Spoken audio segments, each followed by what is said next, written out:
Bismillahirrahmanirrahim. My name is Amara and I am teaching Principles of Commerce in Concordia College, Sialkot. Today, the topic of our book Principles of Commerce और असूल तिजारत is resolution, करारदाद. ठीक है, ये हमारा topic है और इसमें जो है हमने देखना है कि करारदाद क्या होती है, रेजोल्यूशन किसे कहते हैं. तो अकॉर्डिंग टू द डेफिनेशन, किसी इजलास या असम्बली की बाज़ाब्ता राय या ख्वाहिश जिसका इजहार मेंबरान से बज़रिया वोट हासिल किया जाए उसे करारदाद कहते हैं. यानी जब भी हमने इसको एक्सप्लेन हम इस तरह से करते हैं कि जैसे हमारी कोई आपस में मीटिंग होती है और उसमें हम लोग आपस में कुछ डिसीजंस करते हैं ना, कुछ फ़ैसले करते हैं किसी चीज़ को लेके, किसी चीज़ के बारे में. तो उसमें फिर ये होता है कि हमने ये चीज़ देखनी होती है कि हमारे जो हैं कितने लोग हमारे उस डिसीजन को सपोर्ट करते हैं. तो इस चीज़ को देखने के लिए हमने वोटिंग करानी होती है और वोटिंग के ज़रिए फिर जब हम कोई राय हासिल करते हैं तो इस प्रोसेस को हम कहते हैं करारदाद या रेजोल्यूशन. ठीक है, अब इसमें हमारे पास आप देख सकते हैं कि यहाँ पे इसकी कुछ टाइप्स हैं, एग्ज़ाम गिवन है. जैसे कि आपको नज़र आ रहा है कि मामूली करारदाद है, हुसूसी करारदाद है, गैर मामूली करारदाद है. ठीक है, तो ये तीन जो है हमारे पास काइंड्स हैं रेजोल्यूशन की. उसमें फिर आप देखें कि हमारे पास जो है मामूली करारदाद के मकासद हैं. ठीक है, थोड़े से उन्होंने हमें बताए हैं कि जो हमारी ऑर्डिनरी रेजोल्यूशन होती है वो क्या होती है और इसके कुछ ऑब्जेक्टिव्स होते हैं. लेकिन उसमें पहले हम देख लेते हैं कि मामूली करारदाद होती क्या है. ठीक है ना, या ऑर्डिनरी रेजोल्यूशन किसे कहते हैं.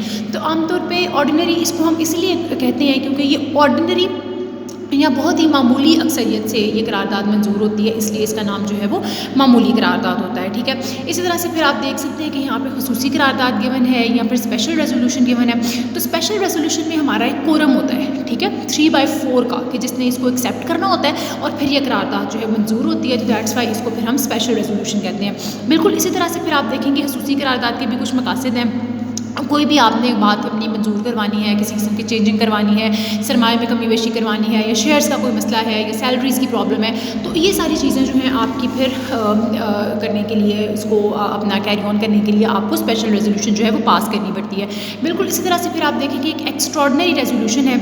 एक्स्ट्रॉर्डनरी रेजोल्यूशन में क्या होता है कि इसमें भी जो कोरम है वो एक 3/4 का होता है. ठीक है, जो इसको पास करता है, लेकिन इसका नोटिस आपको 14 डेज़ पहले देना होता है. ठीक है, if you want to pass an extraordinary resolution you have to give the notice 14 days before the resolution. ठीक है, तो सो दैट कि all the members will be well aware of the day that when will be that resolution will be passed. So इसको फिर हम गैर मामूली करारदाद कहते हैं. इसी तरह से फिर इसके भी कुछ ऑब्जेक्टिव्स होते हैं, कुछ मकासद होते हैं, बिल्कुल इसी तरह से जैसे हम पीछे पढ़ चुके हैं. ठीक है, Now another very important question as far as your paper is concerned, as a long question, is winding up of a joint stock company, मुश्तरका सरमाए की कंपनी का खात्मा. अच्छा जी, ये एक इंपॉर्टेंट क्वेश्चन है आपका पेपर पॉइंट ऑफ व्यू से. अब यहाँ पे आपको एक फ्लो शीट नज़र आ रही होगी जिसमें उन्होंने हमें 3 तरीक़ाकार बताए हैं कि जिससे मुश्तरका सरमाए की कंपनी या जॉइंट स्टॉक कंपनी जो है वो ख़त्म हो जाती है. और वो कौन कौन से हैं वो आप देख सकते हैं. बज़रिए अदालत, रज़ाकाराना खात्मा, अदालत के ज़ेर निगरानी खात्मा. तो ये जो हैं कुछ तरीक़ाकार हैं कि जिससे कंपनी वाइंड अप हो जाती है, कंपनी जो है वो ख़त्म हो जाती है. ठीक है, अब इसको मज़ीद आगे कैटेगराइज़ किया गया है. जैसे जो बज़रिए अदालत है उसमें फिर मुख्तलिफ़ तरीक़ाकार हो सकते हैं, जैसे कि आप करारदाद पास कर सकते हैं, आप एक मीटिंग कॉल कर सकते हैं. ठीक है, जिससे कि आप इसको ख़त्म कर सकते हैं. और रज़ाकाराना खात्मा में देखें तो फिर वो दो लोगों की रजामंदी हो सकती है. शेयर होल्डर्स की रजामंदी हो सकती है, क्रेडिट होल्डर्स की रजामंदी हो सकती है, यानी कि उनके एग्रीमेंट से भी कंपनी वाइंड अप हो सकती है. और उसके बाद अदालत की ज़ेर निगरानी खात्मा, कि जब अदालत जो है कोर्ट अपनी अंडर सुपरविजन इस चीज़ को ख़त्म करती है तो उसको फिर हम अदालत की ज़ेर निगरानी खात्मा कहते हैं. ठीक है, सबसे पहले हम पढ़ेंगे खात्मा बज़रिए अदालत की, जहाँ पर जो आपकी वाइंडिंग अप है वो कंपलसरी हो जाती है. ठीक है, उसको करने के लिए, कैरी ऑन करने के लिए, या इस प्रोसेस को कैरी ऑन करने के लिए you have short method which is खसूसी करारदाद के ज़रिए. कि अगर कंपनी ने खसूसी करारदाद के ज़रिए अदालत से कंपनी के खात्मे की दरख्वास्त की हो तो फिर उस टाइम अदालत जो है उसे कंपल्सरी तौर पे, लाजमी तौर पे उसको ख़त्म करने की इजाज़त दे देती है. कंपनी को वाइंड अप करने के ऑर्डर्स जो है कोर्ट की तरफ से इशू हो जाते हैं. इसी तरह से फिर देखें कि आइनी इजलास के अगर कंपनी ने मुकर्ररा मुद्दत के अंदर आइनी रिपोर्ट रजिस्ट्रार को पेश ना की हो, या आइनी इजलास या फिर जो आपकी स्टैट्यूटरी मीटिंग होती है वो कॉल ना की हो, तो फिर भी आपका जो है बज़रिए अदालत कंपनी का वाइंडिंग अप हो जाती है, ख़त्म हो जाती है कंपनी. उसके बाद देखिए आस्कार का सर्टिफिकेट, अगर आपने कंपनी ने जो सदाकतनामा तश्कील है, सर्टिफिकेट ऑफ इनकॉर्पोरेशन है, वो 1 साल बाद तक भी अभी तक आपने उसको सबमिट नहीं कराया या नहीं हासिल किया, तब भी कंपनी वाइंड अप हो जाती है. मेंबरान की तादाद पूरी नहीं है तब भी वाइंड अप हो जाती है. कर्ज़ों की अदायगी नहीं की फिर भी वाइंड अप हो जाती है. तो ये कुछ रीज़न्स हैं कि जिसमें फिर कोर्ट कंपल्सरी तौर पे आपकी कंपनी को वाइंड अप करने के ऑर्डर्स जारी कर देती है इन सूरत हाल के पेश नज़र। उसके बाद सेकंड पे आप देख सकते हैं कि रज़ाकाराना खात्मा यानी वॉलंटरीली जब आप कंपनी वाइंड अप करते हो तो उसमें फिर क्या तरीक़ाकार हो सकता है। उसमें देखें कि सबसे पहले तो जो शेयर होल्डर्स हैं उनकी रजामंदी हो सकती है, ठीक है, जिसमें फिर वो ये क्या करते हैं कि आपको एक बयान हल्फी देनी पड़ती है जिसमें आपको ये कहना पड़ता है कि कंपनी के कोई वाजिबुल अदा कर्जाजात नहीं है, ठीक है। उसके बाद एक करारदाद आप पास करते हैं और फिर उसके बाद जो है एक आप अफसरों की तकर्रुरी करते हैं जो कि आमतौर पे अच्छा अब अफसरों की तकर्रुरी इसीलिए की जाती है कि क्योंकि हमने जिनको कि जैसे यहाँ पे आप देख सकते हैं कि लिक्विडेटर्स लिखा हुआ है, ये कंपनी को लिक्विडेट करने में या वाइंड अप करने में हमारी हेल्प करते हैं, हमारे एसेट्स का अंदाज़ा लगाते हैं, हमारे प्रॉफिट लॉस स्टेटमेंट्स देखते हैं, हमारे ओवरऑल अकाउंट्स चेक करते हैं, तो जो है ये हमारी वाइंडिंग अप में हेल्प करते हैं। उसके बाद एक आखिरी मीटिंग कॉल होती है जिसमें फिर कंपनी को वाइंड अप कर दिया जाता है। और ये तो खैर शेयर होल्डर्स की रजामंदी से वाइंडिंग अप हो रही थी। अगर हम देखें कि जो हमारे कर्ज कौन हैं या क्रेडिट होल्डर्स हैं उनकी रजामंदी से किस तरह खात्मा होता है, तो उसमें भी सेम यही प्रोसीजर कैरी आउट किया जाता है कि सबसे पहले बयान हल्फी ली जाती है, फिर एक मीटिंग कॉल की जाती है, फिर क्रेडिट होल्डर्स की मीटिंग कॉल की जाती है और फिर उसके अकॉर्डिंगली एक रिपोर्ट तैयार की जाती है जो कि रजिस्ट्रार को सबमिट करा दी जाती है। और फिर जो है रजिस्ट्रार की तरफ से लिक्विडेटर्स अपॉइंट हो जाते हैं। लिक्विडेटर्स जो हैं कंपनी का सारा एक अपना उसके जो अकाउंट्स होते हैं, बुक्स ऑफ अकाउंट्स होती हैं, उनको चेक करके एसेट्स वगैरह को जो कंपनी के एसेट्स हैं उनको चेक करके हर चीज़ को देखते हुए फिर वो कंपनी को वाइंड अप करने के ऑर्डर्स जो हैं वो दे देते हैं, ठीक है। इस तरह से फिर देखें कि अब जो नेक्स्ट हमारे पास आपको नज़र आ रहा है वो है अदालत की ज़ेरे निगरानी खात्मा, कि अदालत की ज़ेरे निगरानी या बज़रिया कोर्ट जो है वो खात्मा कब होता है, ठीक है। तो वो उसकी कुछ वजूहात हो सकती हैं, चंद एक वजूहात हो सकती हैं, जैसे कि वो यहाँ पे नज़र आ रही हैं कि अगर जो आपका सबसे पहला जो वजह है वो है कि लिक्विडेटर जो है ना वो आपका अपनी कोई नेपोटिज्म शो कर रहा है या जानबदारी शो कर रहा है, ठीक है, या फिर वो ठीक तरह से रूल्स एंड रेगुलेशंस को वाइंडिंग अप के जो रूल्स एंड रेगुलेशंस होते हैं उनको फॉलो नहीं कर रहा, ठीक है, और अपना काम ठीक तरह से नहीं कर रहा, तो फिर हम जो है उसकी लिक्विडेटर की बजाय हम डायरेक्ट कोर्ट से रब्ता करते हैं और अपने इशू को रिजॉल्व कर लेते हैं और अपनी कंपनी को वाइंड अप कर देते हैं जी। तो ये तो हमारा चैप्टर था और इसके बाद आप देख सकते हैं कि कुछ क्वेश्चंस हैं आपके लॉन्ग जो कि आपने पेपर पॉइंट ऑफ व्यू से कर लेने हैं। इस तरह से ये शॉर्ट क्वेश्चंस हैं, ठीक है, और फिर ये कसीरुल इंतखाबी सवालात हैं यानी मल्टीपल चॉइस क्वेश्चंस हैं जो कि आपने कोशिश करनी है कि आप इसको खुद से सॉल्व करें, क्योंकि पूरा चैप्टर आप पढ़ चुके हैं तो आपको ये बेहतर तरीके से पता होगा कि आपने इसको किस तरह से कैरी ऑन करना है, किस तरह से इसको कंप्लीट करना है, ठीक है। तो बेहतर है कि अगर आपने वीडियोस को बहुत अच्छे तरीके से सुना है, लेक्चर्स को लिया है, तो फिर आप बगैर इसको देखे पीछे से चैप्टर को देखे बगैर आप इसके MCQs जो है सॉल्व कर सकते हैं। तो ट्राई योर लक। अच्छा जी, अब नेक्स्ट जो है हमारा चैप्टर नंबर 8 है जो कि हम स्टार्ट करने जा रहे हैं आपकी इसी बुक का असूल तिजारत का, प्रिंसिपल्स ऑफ कॉमर्स का, and that chapter name is अंजुमन इमदाद बाहमी cooperative society, which is also a very important question as far as your paper is concern. A very important questions are given in this chapter. और इसमें जो हम पढ़ने जाएंगे वो क्या होगा, वो कौन सी चीज़ें होंगी, वो अंजुमन इमदाद बाहमी की तारीफ़ होगी, अंजुमन इमदाद बाहमी की खसूसियात होंगी, अंजुमन इमदाद बाहमी के फ़वाइद होंगे, नुकसानात होंगे, और अंजुमन और जो हमारी मुश्तरका सरमाए की कंपनी है उसमें जो फ़र्क है वो भी यहाँ पे दिया जाएगा, ठीक है ना। वो भी एक आपका इंपॉर्टेंट क्वेश्चन होगा। तो सबसे पहले हम इसकी एक देख लेते हैं, डेफिनेशन को देख लेते हैं, और उसके बाद हम ये एक इसकी फ्लो शीट है आपको पेपर में यहाँ पे इस पेपर पे गिवन है पेज नंबर 215 पे मेरे पास के।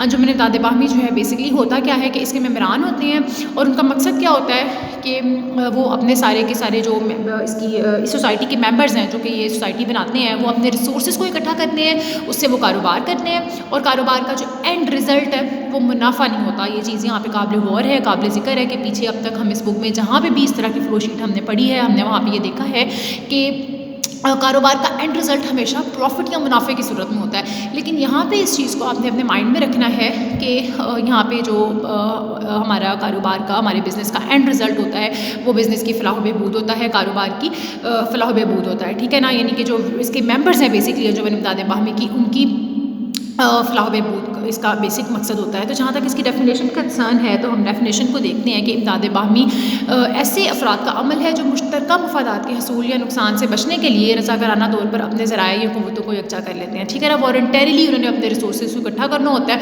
और इसका जो बेसिक पर्पस है या ऑब्जेक्टिव है वो welfare of the members of the society होता है। अंजुमन इमदाद बाहमी के कुछ असूल होते हैं, ऑर्गेनाइजेशनल प्रिंसिपल्स होते हैं कि जो हम देख लेते हैं कि जिसकी बुनियाद पे एक अंजुमन इमदाद बाहमी जो है वो काम करती है, जिसको सामने रखते हुए इसने अपने काम को लेकर चलना होता है। और वो 5 असूल कौन कौन से हैं वो हम देख लेते हैं कि रज़ाकाराना रुकनियत है, ठीक है, मकसद है, जमहूरी तरीक़ाकार है, गैर सियासी इदारा है, इलाक़ी तमीर है। ये 5 चीज़ें हैं जो कि इन असूलों पे अंजुमन इमदाद बाहमी जो है वो काम करती है, ठीक है। ये इसके वो प्रिंसिपल्स होते हैं कि जिनको हर कोऑपरेटिव सोसाइटी को फॉलो करना होता है, ठीक है। उसमें फिर आप देखें कि अंजुमन इमदाद बाहमी का एक्ट होता है विच इज़ द अंजुमन इमदाद बाहमी एक्ट 1925 जो कि फॉलो किया जाता है, ठीक है। इसको रूल्स एंड रेगुलेशंस को जब आपने इसका मेमोरेंडम बनाना होता है या फिर उसके रूल्स एंड रेगुलेशंस को देखना होता है तो फिर आप सबसे पहले जो आपका एक इसको या फिर आपने इसकी रजिस्ट्रेशन करवानी होती है तो you have to follow the अंजुमन इमदाद बाहमी या cooperative society act 1925। You have to follow all the rules and regulations written in this act.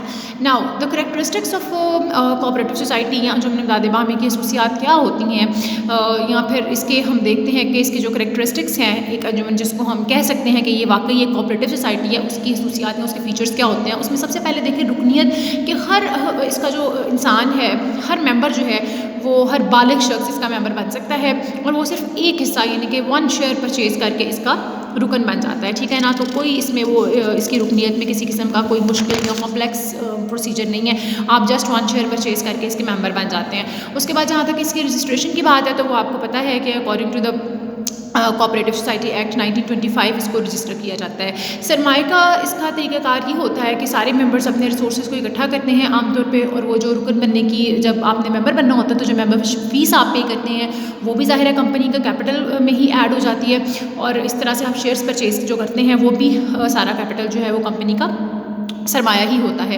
इसी तरह से फिर देखें कि इसकी जो रुकनियत है, जो मेंबरशिप है वो वॉलंटरीली है, किसी किस्म की कोई पाबंदी नहीं है, उस पर रिस्ट्रिक्शन नहीं है, ठीक है। इसकी मैनेजमेंट जो है वो आमतौर पे ये जो एक कोऑपरेटिव सोसाइटी है ये ख़ुद ही एक वो बनाती है, कमेटी बनाती है कि जिसको फिर ये अपने इंतज़ाम जो है वो सौंप देती है। उसके बाद देखें कि एक वोट यानी अंजुमन इमदाद बाहमी में तमाम मेंबरान के हकूक़ जो हैं इसमें वो बराबर होते हैं, यानी हर रुकन को सिर्फ एक वोट इस्तेमाल करने का हक हासिल होता है आमतौर पे, ठीक है ना। तो ख्वाह उसने अंजुमन में ज़्यादा ही क्यों ना सरमाया लगाया हो, तो वोटिंग आपकी इसमें एक होती है क्योंकि आपके राइट्स जो है वो इक्वालिटी की बेस पे ये काम अंजुमन का रही होती है। उसके बाद इसके जो देखें महसूस मकासद के इसके जो ऑब्जेक्टिव्स हैं वो कुछ स्पेसिफिक ऑब्जेक्टिव्स के तहत ये काम कर रही होती है, और जो ऑब्जेक्टिव्स इसके कंप्लीट हो जाते हैं तो फिर वो उस चीज़ को आप इस सोसाइटी को ख़त्म भी कर सकते हैं, ठीक है। उसके बाद देखें कि मुनाफे की तकसीम जो है वो भी इसी तरह से होती है कि जो भी इसका मुनाफा है मेंबरान में ज़ाहिर डिस्ट्रीब्यूट किया जाता है, और उसको फिर जब डिस्ट्रीब्यूशन हो रही होती है तो वो फिर आप देख लेते हैं कि किस रेशो से आपने इसको डिस्ट्रीब्यूट करना है। ईमानदारी से सब लोग काम कर रहे होते हैं, अरकान की तादाद कम से कम तो ज़ाहिर है 30 इसकी होनी चाहिए, लेकिन ज़्यादा से ज़्यादा पे कोई ऐसा रिस्ट्रिक्शन नहीं है।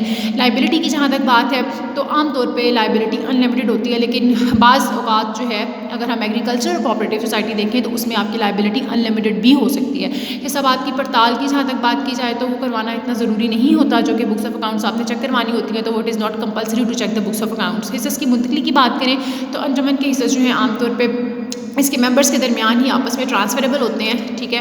और जितना भी इनका लेन देन है वो कैश बेसिस पे होता है, क्रेडिट बेसिस पे आमतौर पे ये लोग काम नहीं करते, ठीक है। और उसके बाद देखिए सरमाए की वापसी के अंजुमन का कोई भी जो है रुकन ज़रूरत के वक्त अपने सरमाए का कुछ हिस्सा तो वापस ले सकता है, और ज़रूरत पूरी होने पर उसी रकम से दोबारा वो इन्वेस्टमेंट कर सकता है, ठीक है। तो इस पर उसके जो राइट्स हैं या ड्यूटीज़ हैं उस पर किसी किस्म का फ़र्क जो है वो नहीं पड़ता।